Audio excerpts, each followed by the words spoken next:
Senator Plett. Thank you, Chair. Thank you, Minister, for being here this morning. I want to assure you, Minister, that the Conservative Party of Canada, both in the House of Commons as well as here in the Senate, absolutely support this legislation. We think it is necessary. We think it hasn't gone nearly far enough, but I assure you, you have our support on this legislation. Now, while I understand that Bill C-16 will help the Dairy Commission temporarily store dairy products, there are other issues facing the sector that deserve your attention. The dairy industry says they were misled by your government about the implementation date of the new NAFTA deal. Your government promised them that it would not come into force until after August 1st. Your government broke its word, and the deal will come into force July 1st, meaning an estimated $100 million in losses for Canada's dairy industry. Minister, we are now told that the Prime Minister has promised to compensate the dairy industry for its early implementation of the agreement.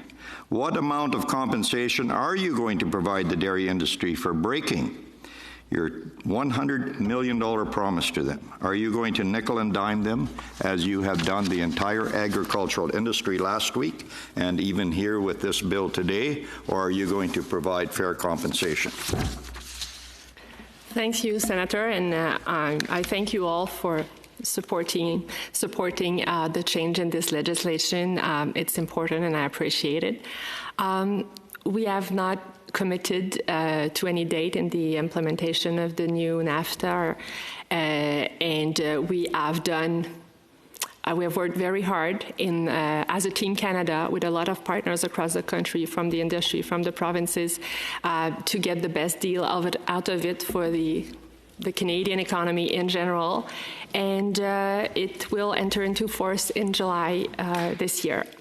In terms of compensation, we have already committed to the dairy sector $1.75 billion over 8 years to compensate them for the free trade agreement with Europe and with the CPTPP, the Trans-Pacific Zone. This is already ongoing. They have received their first payment, and we will continue the discussion now that CUSMA is about to be ratified. Did I understand you to say 1.75 million or 1.75 billion? Thank you. Thank you.